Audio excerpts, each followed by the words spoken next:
clearing close in the forest you'll find a fabulous banquet, a fairy ball. If you close your eyes and you open your mind, the veil disappears and you'll see it all. Hi my angels, it's Hailey Reese, and for today's video I am super excited because you and I are going to be diving into the world of The Conjuring and the true story that lies behind it. Now, I love the Conjuring series, and I love anything to do with the experiences of Ed and Lorraine Warren and what they've endured. I think that it's really interesting when they can take a motion picture and properly display something that somebody experienced spiritually. The Conjuring is based on the Perron family, who suffered for a decade with the ghosts, and the malicious ghost in particular, that occupied the home that they moved into. And so for today's video, you and I are going to explore what was the truth behind the Conjuring movie, what really happened, and take a dive into the terrors that was something that somebody really and truly experienced. If you guys enjoyed today's video, please make sure to let me know in the comments below, because I'm really strongly considering doing this exact video but exploring The Conjuring 2, and also exploring some different motion pictures that have true stories behind them and shedding light on what actually took place. One thing that I very quickly want to say before getting into today's video is that you guys have been asking for an email to email me all of your experiences, your stories, and what you're going through, and I have finally created it. The email is questions@haileyreese.com. It will be in the description box, so definitely do not hesitate to send me any questions, any stories, or just anything and everything to that email. But without further ado, let's get into this, because believe me you guys, this is one spooky story. And it's even spookier because it's true. So the original Conjuring movie was actually based on the Perron family, and it's based on what they endured in the decade that they lived within this home. Actually, more particularly what they endured within the first 3 years of living in this home, but this nightmare never ended for them. It never really does, but we will definitely get into that later. So in 1970, Roger and Carolyn Perron moved to a farmhouse in Harrisville, Rhode Island with their 5 daughters. The farmhouse was actually built in 1736 and was better known as the Old Arnold Estate. They had 200 acres of property, so they figured it would be the perfect place to raise their 5 daughters. You know, 5 kids is a lot of kids, and so having a lot of land, less fighting between the kids, and more for them to do. However, although the Perron family would reside in this home for a decade, they would never, ever be alone. It wasn't long after moving in that they realized that the house was extremely occupied, but for a short span in the beginning, it seemed like they were harmless, they were friendly, and that there was really nothing to worry about. The kids would report that spirits were watching them play. They would have interactions with a lot of the kids, the spirits and the kids, and it seemed to be extremely harmless. It seemed like, you know, the average paranormal experience, where it's still a phenomenon, but at the end of the day, they didn't feel threatened or afraid. However, that changed very, very quickly. Soon things got scarier. Pictures were flying off the walls, things were levitating. Their beds that they were sleeping in were levitating off of the floor while they were in them.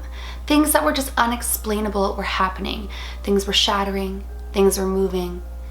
It seemed to be escalating very, very quickly, and what they once thought was harmless paranormal activity began to become more dangerous. Now, eventually, a malicious spirit by the name of Bathsheba targeted Carolyn, the mother. What was said to have been from jealousy, but regardless, she formed a very strong attachment to her, and the attachment got physical. She would violently attack Carolyn, torment Carolyn, and eventually possess her, but we'll get there in a moment. Now, I'm going to get more into the story of Bathsheba in a moment, but she was said to have lived and resided on the Old Arnold Estate prior to them living there. And there are lots of reasons that people believe that she formed this negative jealousy-driven attachment to Carolyn. But regardless, what Carolyn would endure would be years and years of torment. Carolyn claims that one night she woke up, Bathsheba was on top of her, basically choking her, saying, "Get out, get out, get out. I'll drive you out with death and gloom." And that is the exact quote that she was said to have said. Carolyn and the family described Bathsheba as a terrifying looking woman with her neck to one side as if it had been broken. Now, right before she actually possessed Carolyn said that Bathsheba stabbed her with a sewing needle, which later tied into the story of this really being Bathsheba making a ton of sense. So let's get into who exactly Bathsheba was and what her history is. So Bathsheba Sherman was born in 1812 in Rhode Island. On March the 10th in 1844, Bathsheba married a man and moved to the Arnold estate with him. That's exactly where Carolyn and the Perron family all resided during this time of this haunting. Now, she gave birth to a son by the name of Herman L. Sherman, but people really believe Herman Sherman. I'm sorry, I shouldn't laugh.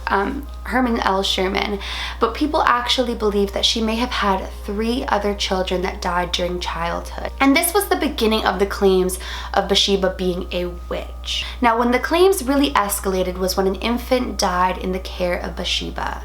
And when they ran the autopsy, it was proven that she had died by a sewing needle through the back of her skull. Now, people believe that she had sacrificed the child to Satan himself, and that she had done sacrifices over her own children, the 3 children that have not been documented, by the way, over the years. Now, she was investigated for the murder of this small infant. However, all charges were dropped and she was never charged with the murder itself. However, when Carolyn would later say that it was Bathsheba haunting her and that she was stabbed with a sewing needle, the correlation just seemed a little bit too frightening to be coincidental. Now, Bathsheba died in 1885, and it is said that she had hung herself. And that's where the whole hanging woman in the Conjuring kind of comes into play. So Bathsheba's initial tactics with Carolyn were to harm her physically by bruising her, biting her, stabbing her with sewing needles, things like that, and to kind of torment her day to day by her presence and instilling fear into her. But eventually the jealousy took over Bathsheba and it became a possession thing, and she would eventually possess Carolyn. Now, it is at this point that the family decided to call Ed and Lorraine Warren. Now, the minute that Ed and Lorraine Warren actually entered the Arnold estate, Lorraine right away sensed the negative, malicious spirit attached to Carolyn. And she was the one who told her that this spirit had a jealousy factor around her and that she was not going to let go. So Ed and Lorraine Warren performed a ton of cleansings of the property, which only in turn aggravated the spirits even more. Now, I believe in saging. I do believe in things like that, the power of the light and casting things out. But when it gets to the point of pure evil, sometimes it is way past the point of saging or protecting with the white light or even just praying. So a lot of times that will actually aggravate the spirits. And in this particular situation, that's exactly what it did. It did not cast them away. It brought them back stronger than ever, more violent, more angry, more malicious. And they realized that things were going to have to be dealt with a lot differently. Now, in the movie, they perform an exorcism on Carolyn's character. However, in real life, Ed and Lorraine Warren actually performed a seance. Now, this seance supposedly went horribly wrong. And in turn, Roger Perron actually kicked Ed and Lorraine Warren off of the property. One of the younger daughters was actually quoted saying that they had opened up something that was out of their control and they were unable to close it, and that things just got horribly worse after this. Now, due to being financially stuck, the family had to live in this home for an additional 7 years after Ed and Lorraine Warren left. 7 years after Ed and Lorraine Warren had left, and that was all said and done, the family moved to Georgia. But it is said that the paranormal never unlatched themselves from them, that they actually stuck with them, and upon moving to Georgia, a lot of the negative spirits continued to follow them from the Arnold estate all the way to Georgia. So in 2013, the motion picture The Conjuring came to life. Now, the interesting thing is that Lorraine Warren was actually on the set of The Conjuring movie in order to give them direction on how to make it best represent what actually happened. I found that to be an interesting fact because a lot of times some motion pictures will take a true story and dramatize it to the max, which I'm sure there was dramatization within this, but I mean, listening to what the parents endured, it doesn't sound like it was all smoke and mirrors for the movie. It sounds like it was a really great representation of it. And the most interesting part about that is that the Perron family approves of the movie. They said it is a 100% accurate representation of what they endured, and they give it a thumbs up on the accuracy, which to me makes it all the more terrifying, because The Conjuring was a terrifying movie, and sadly enough, it was actually somebody's reality. One of the Perron daughters has actually came out with a book, so you guys can look into that as well. And there are many interviews of them kind of giving their insight as to what they endured.